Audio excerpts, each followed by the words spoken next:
Hey you guys, welcome or welcome back. I'm excited to read for you today. There's a lot coming through at the moment. It's like there's a lot coming through around attachments and around there's something been bouncing around in my head for about a week. Somebody was talking about ascension and they were like, it's easy to escape the matrix when you realize you're in control. And there's something so powerful around the realization itself, regardless of how we get there or what else it's about. Too many cards. Thank you. Something coming through around the realization itself, around the power of your own consciousness to witness something in real time, to actually understand what's happening and what we're doing, is like a power in itself, right? And it's the realization that I work with on a very deep level, because if we don't believe in the power that we have to change reality, then we're going to have a hard time kind of doing that in whatever way that is, whether it's small things that we're attached to from the past that we can't let go of to make space. And that's the irony of humans, right? Like, why do we hold on to things that we don't like? But the fact is, if something's looping or we feel stuck or we're struggling to see ourselves any differently, then we're attached to old versions, we're attached to the past, we're attached to something that already is. So I feel like this reading is coming through in support of empowerment, of that realization of self. Yeah, like we're so attached to judging ourselves as well. Like for me, that's absolute key.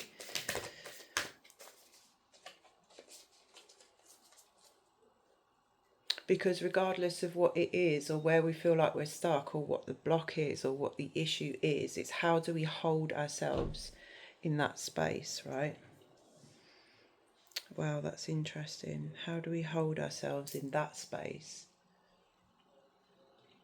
And it really is a stop still moment where we have to acknowledge that actually the energy we're bringing to something is the block, not the thing in itself.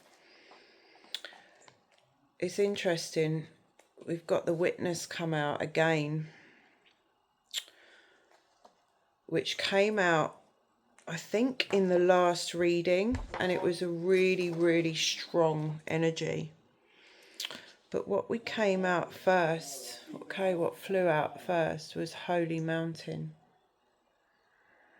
Mountains are such a powerful energy where gods and goddesses reside, and also places of great power.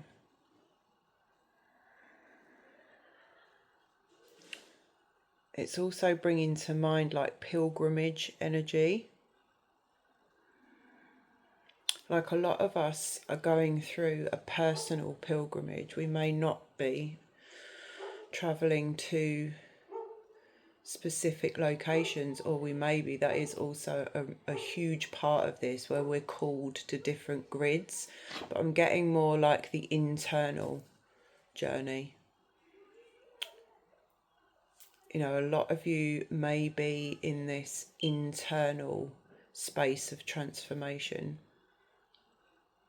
And that can feel very turbulent. It can feel like a struggle as well. And that's where we get hooked on the attachments and the past. But this is really coming with that bigger perspective.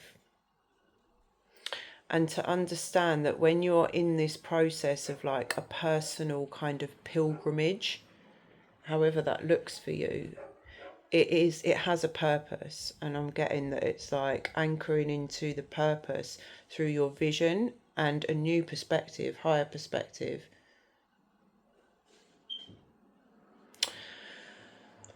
With this, though, comes the necessity to respect and honour exactly where we're beginning our journey. So, in other words, it's coming back with that energy of dropping the self-judgment, because when we, and this is why a lot of us get stuck, and it's where I used to get stuck in the past, and I feel like I've wasted, it's not wasting because it's divine timing, but it's that sense of, wow, I've spent an inordinate amount of time in that space doing that thing.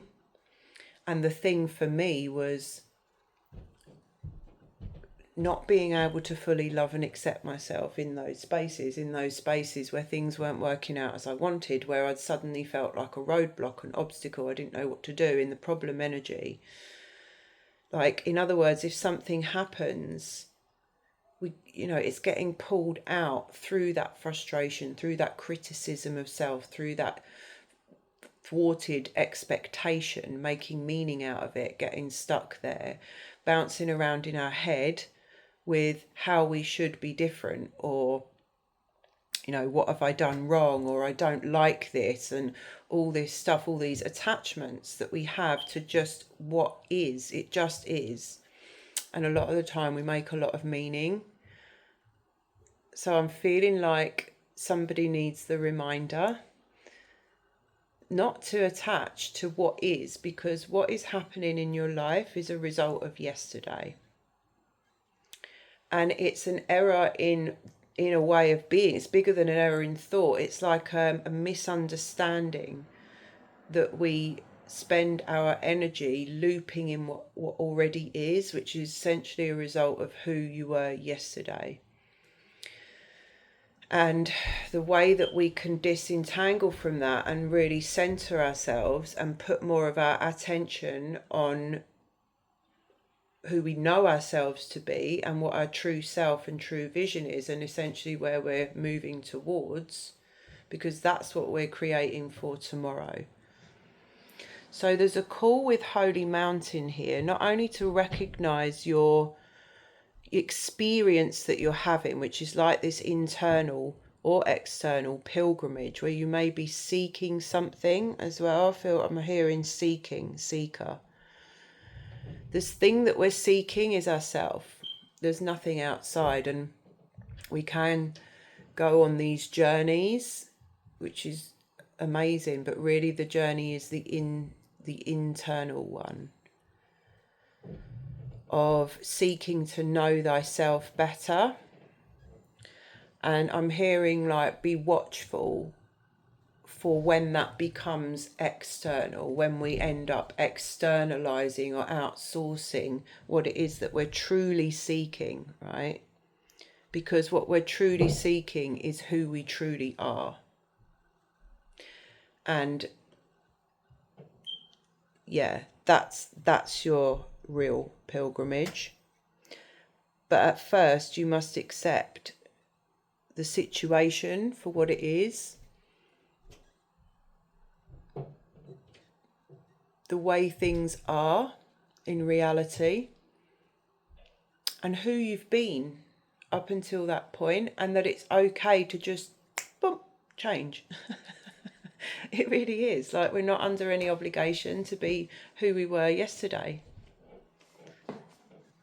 And don't be attached to how people react to that either, because people sometimes have a hard time with that, right? But that's not your responsibility. So accept the present situation, and it's an opportunity, right, to find that higher perspective, to find that sort of, or discover higher understanding. So the invitation from Holy Mountain is to find a sacred altar where others who came before you have prayed and found wisdom, and make your offering there. Make a commitment to walk with courage, love and compassion until you see with clarity the perfection of all. So this is a call for the higher perspective on that level of, I walk with my ancestors, I walk in the light, I walk on a soul's journey in a physical body, as many who've come before me and many will after. It's that acknowledgement of this greater process, the higher perspective, right? It's interesting as well because the medicine, it's like slightly different energy. It's like if it comes in reverse for this particular card, is to like take action. Don't let things keep you stood still. And I think that's a relevant kind of, it's a frequency or a kind of a message that spirit is quite urgent about in different ways. And it's one reason why I feel like a lot of us have been feeling a bit stagnant in some ways, like we're waiting for something to happen, but it's not quite aligned yet. But it's kind of a message. I'll just say 1044 then. It's kind of a message that we're the ones who have to take that action. Maybe not all of it, but at least towards it. Like I feel like a lot of us for a long period of time space have been in this kind of energetic ethereal space of things changing. Everything's been changing in the energetics, on the emotional level, on the mental level, in the unseen, in other words. And there's a tendency within that where like, oh God, it's all a strange space to be in because it's not integrated with physical life, and it still isn't in many ways, but things are changing, systems are crumbling. So what small actions can you start to take towards something that, like, I'm being hurt, keep hearing frequency, the frequency of what you are creating, what you are sensing, or what you desire is already present in your field. So it's already there. It's in that sense, it's already done, but it's up to us to actually take action steps in alignment with that, however small. Even the smallest gesture and being is being seen by spirit. It's being heard. Everything's being witnessed and heard. And if you you start taking some action steps towards what it is in the frequency of it, then that will almost reap rewards. Like it's time for us to start to get into action and take steps as if things are already done. So I don't know why this is coming through on this. Didn't intend to go here with this. I didn't see it, but it's really relevant. Like we're being asked to step up at the moment and step into our role that we envision for ourselves.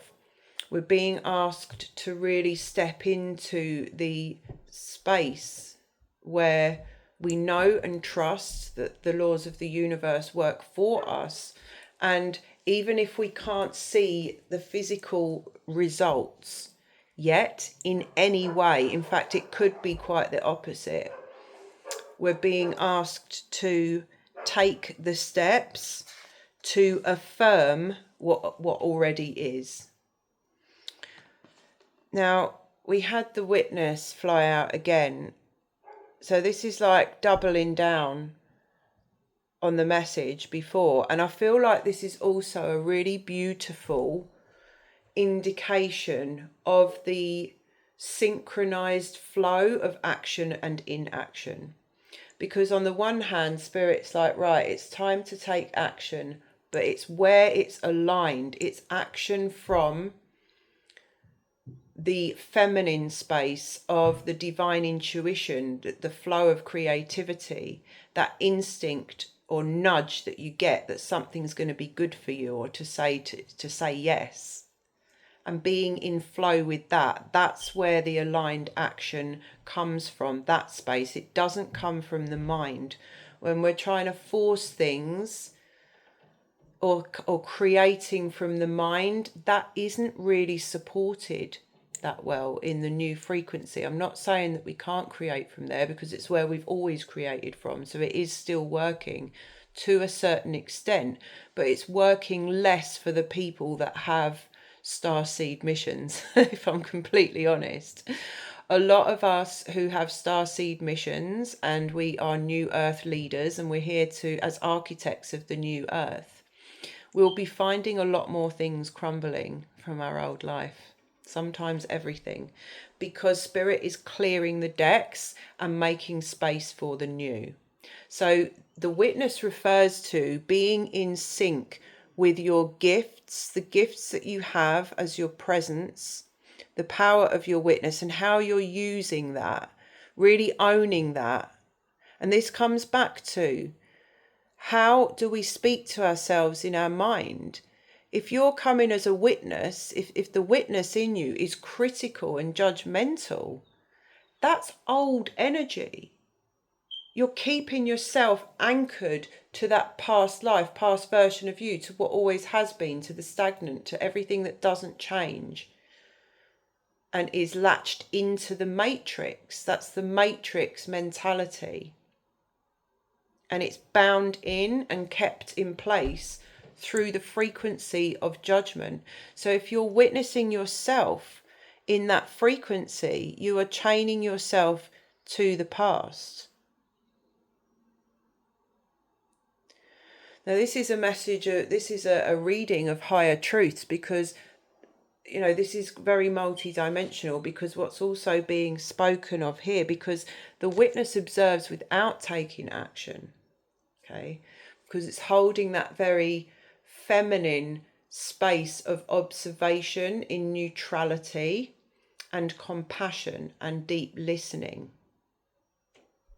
And then from that acceptance of what is and complete neutrality, a solution can be found, or a remedy, or whatever. But when we're observing with the need to fix, force, or change something, that's a completely different energy. So this is really asking somebody to cultivate that inner stillness and connection with self. Understand the power of your own consciousness. It comes through again, because when you understand that you are the witness, then you start to see how that merges into doing from a wounded space, for example, or just being able to really observe and truly listen to somebody and allow that sacred space, which is really the power of the witness. In that allowing, we're balancing the masculine and the feminine, because we know it's a wounded masculine energy to keep doing and fixing everything. So we're balancing that out as well. And we're also able to assess every situation from the higher perspective as well. So this doubling down on this message of the witness is asking you to think deeply, to double down on your understanding of yourself as the witness, because that in itself unpicks the habits that we have around, or the tendency rather that we have to attach to everything. We've got to make that conscious. We've got to make something conscious to change it. If you're struggling to release the attachments in your life, make conscious what they actually are in terms of that structure of the old, and that it's just habitual and it's how my mind works. And if I look at it and see it for what it exactly is, and I'm not making meaning out of it on any level, then I can dismantle that construct and see the higher perspective.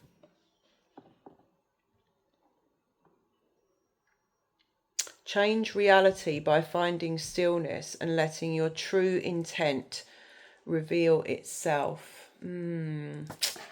Interesting. Yeah, because that just keeps coming back into my head. Exiting the matrix. Let's have... Akashic Tarot wants to come through a lot for you guys at the moment. Clear.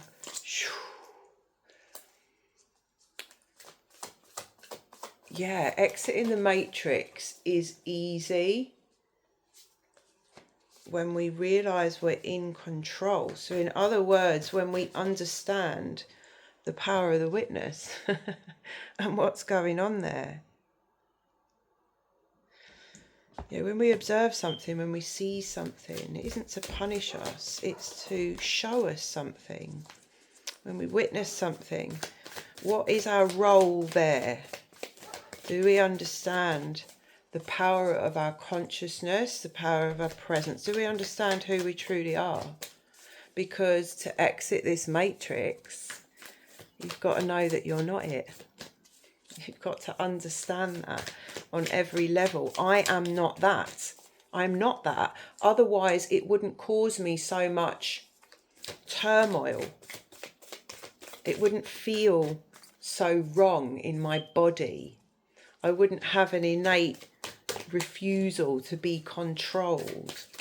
I wouldn't have had all these weird, funky experiences with people trying to silence me. Why do you think there's been such a campaign of darkness and control? Thank you. Over magic, energy itself, over the feminine, her body, everything. Why do you think that that's happened?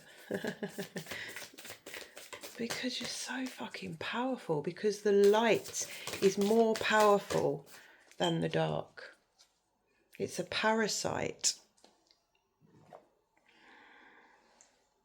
And it needs to feed. Okay, so that's very beautiful. That's interesting. So I've got a War of the Roses come out. Okay, and the house, or the roses are about connection, about the heart, about love, about relationships. And I feel like this is this is a message for somebody in relation to the attachments. It's like the things that we're most attached to and the things that get us most really are in the heart, aren't they? They're around things that, or people. I'm sensing people that really matter to us. I'm feeling that somebody is really struggling with, or I can feel like an energy in my heart actually, yeah.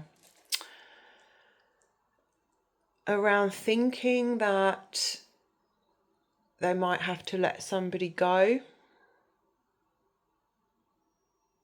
Okay, let's see what this is about, shall we?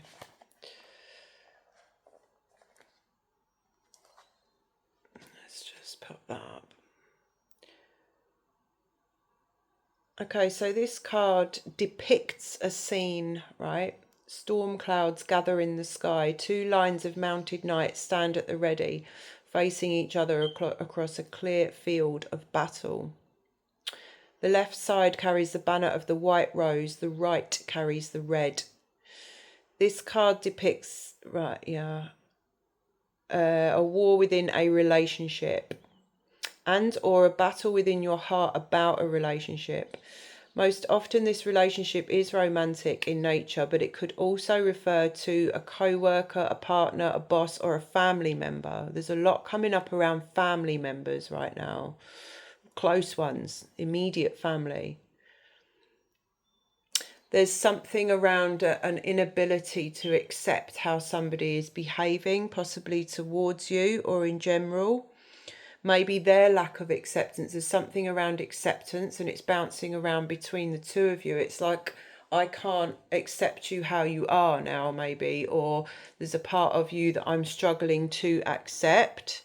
And then that is just reflected because, oh, that's interesting, reflection.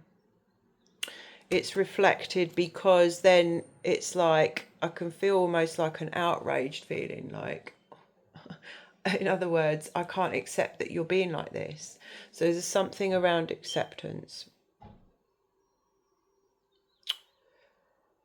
There could be power plays.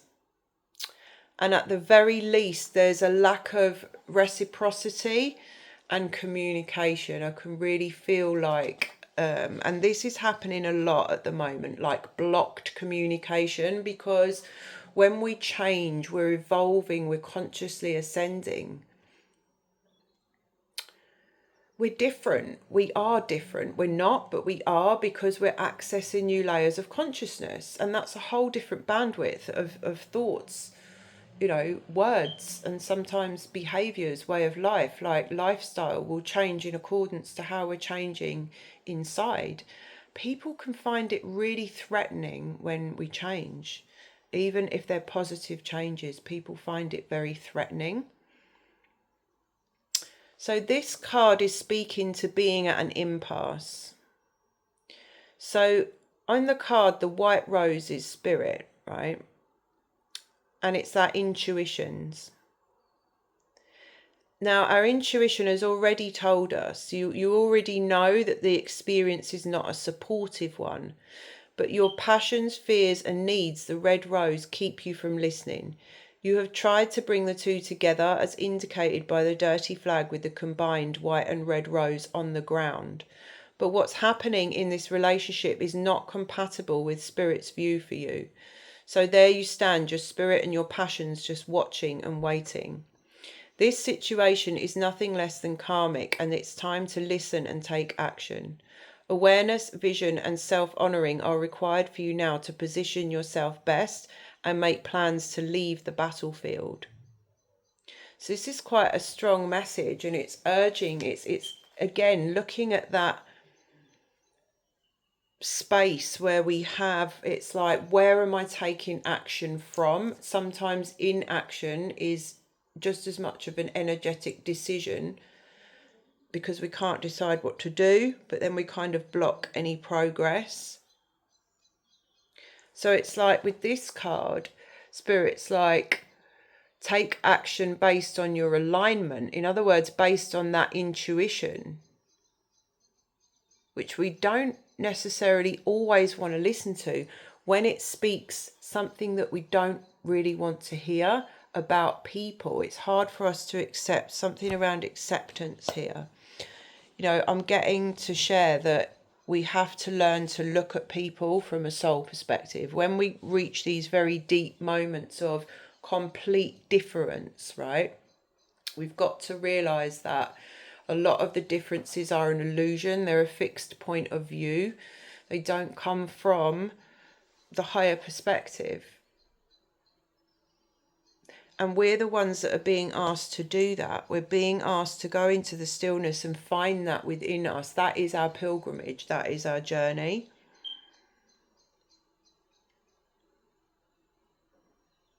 And then to take action from that self-sovereign place where we're really honouring what's right for us. And that's not always an easy thing to do. It really isn't, because a lot of us have spent a lot of time putting other people's needs first, and somehow, especially women, have been like convinced that everything in the world is their responsibility, or everyone in their family, or whatever it is. There's this like big thing where, it's such a massive thing to give ourselves permission to put ourselves first.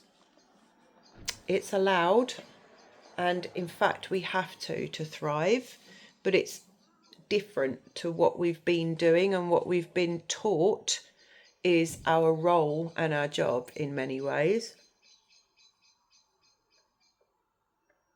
Yeah, this is a beautiful card as a message from this deck. Now we've got reflection.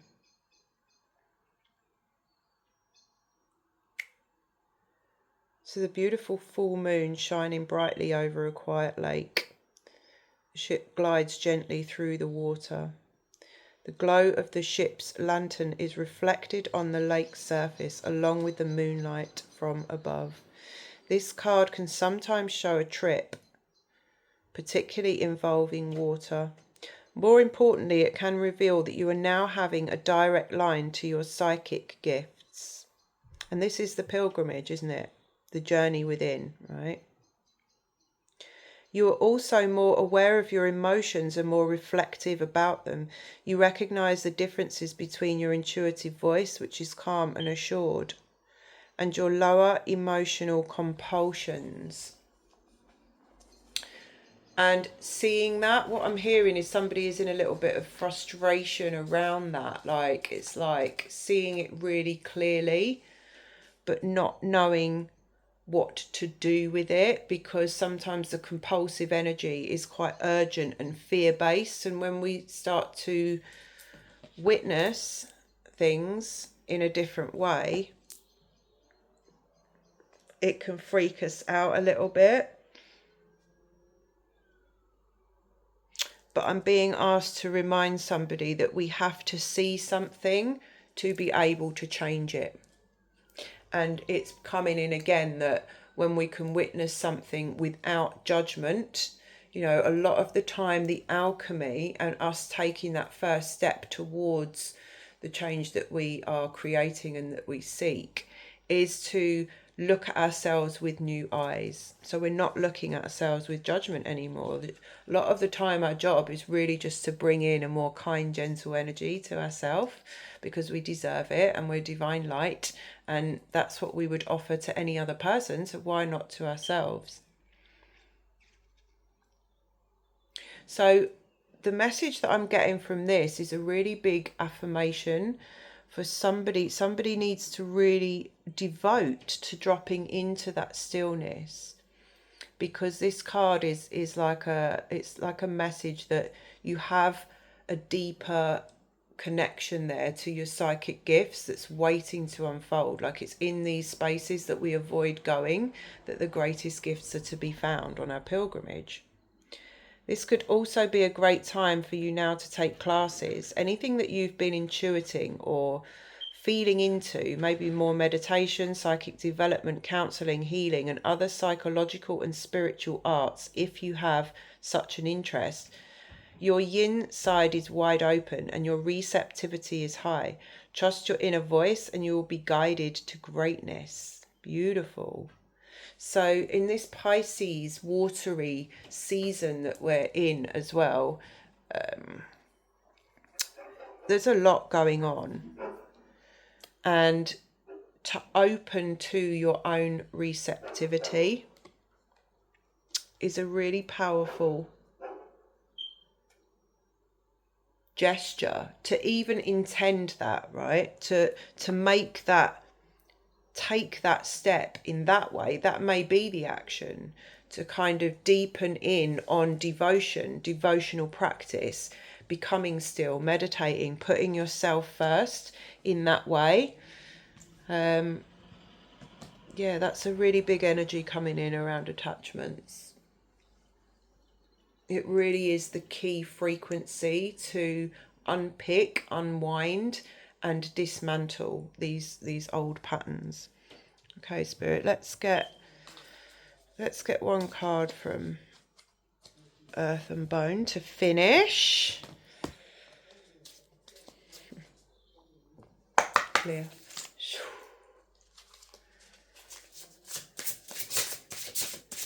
I'm just hearing, allow yourself to be, allow yourself to be, allow yourself to be as you are, knowing that you're exactly where you're meant to be, that your journey is unique, doesn't look like anybody else's. Thank you. And that's perfect. That's okay. Oh, wow. Flight. I love it.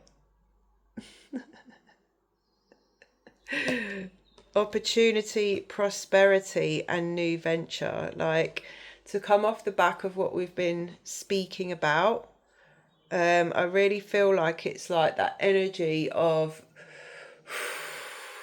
sweeping away, because it really is like to take flight, to take opportunity, to embrace and hold prosperity and new ventures.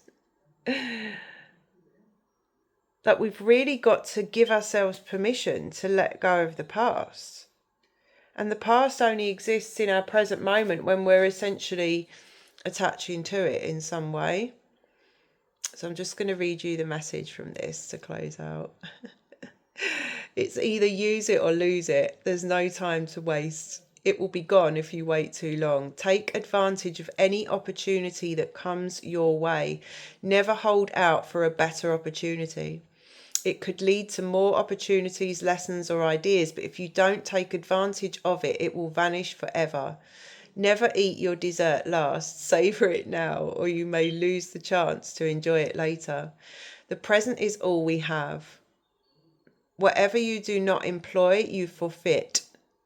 What you sow is what you will reap. You always get more than you put out, whether it's negative or positive. Now is the moment to start preparing for the coming decade. It's something that everybody can do. Now is the moment to get started so that you can reap the benefits later. Now is the time to plant the seeds you want to harvest later. True magic is about encouraging the improbable. I love that. And it so is. Like, working in the unseen is just like, it's just such a different but magical way of existence. Everything that we're told in this world is probable or improbable. It can, like, especially when we're children, completely deflect us from our true path and getting bogged down with what isn't truly important to our soul. You know, so going for the bigger dream, like the bigger vision, however big it is, big it up. I'm just really feeling like, as a kind of, it's like an antidote as well to that attached energy that wants to claw to the past. It's like, no, a way to bust through that and counteract that on a coming at it from a different level is to really get anchored in the prosperity that's coming in everything that you are, because every desire you've ever had, every prayer, it's there and it's being answered. It's coming. The world is completely shifting, but it's up to us to actually claim that. And that claiming starts from within. It starts from dealing with that internal struggle and all the attachments and realizing that actually we're so much more than that on every level. I love that. True magic is about encouraging the improbable, and encourage that in your thoughts as well, and how you think about yourself. If you're not speaking to yourself like you're a magical divine being, it needs attention. Try using incantations and spells to bring things into reality that are already a part of your life and routine. And this is your words. It's how you talk to yourself. Your words are spells. So how are you speaking to yourself in your mind? You know, and it speaks into really affirming as well, using, this is when affirmations do really work, when you're anchored in your vision and you know that it's happening, it's done, and you're just moving towards it. And then we're really, you know, rather than saying affirmations from a point of like a beggy point of like not believing that we're any more than we are, and it's just like, oh please, you know, that's your frequency is not aligned. When you truly believe what you're saying is already done on another timeline, there's a certainty, and it becomes like a chant or a mantra, and you're just walking towards what you want. So something around really believing in yourself, believing in the opportunities, everything that you've asked for. You've got to believe that it's possible, that it's already done. You can persuade your subconscious mind of unusual things once it believes daily acts are the result of intention and spells, and your words are spells. Prioritize manifesting more likely outcomes before moving on to less likely possibilities. And this speaks into that energy, isn't it? Or that remembrance in the moment, that when we get stuck on what is happening or your circumstances or what already is, you're basically manifesting more of the same. What we observe in the physical reality is on a lag. It's the result of yesterday. So to get into the practice of remembering that, reminding yourself of that, and then becoming detached from it, in the sense that we're not wasting our energy on it, because it really is not real. It is, but it isn't. But what is real is our energy, and the power of our energy, and the power we have to change reality. Prioritize manifesting more likely outcomes before moving on to less likely possibilities. I'm going to read you the affirmation from this beautiful card to close out. I am present. I focus solely on the now. I trust that my joy is the compass of my correct path. So trust yourselves, dear ones. Trust your beautiful, miraculous, magnificent self and all that you are. Thank you so much for joining me. I really appreciate and love every single one of you. If anything resonates, please do share, hit like or subscribe. I look forward to seeing you or to sharing with you again soon. Mwah. Until next time.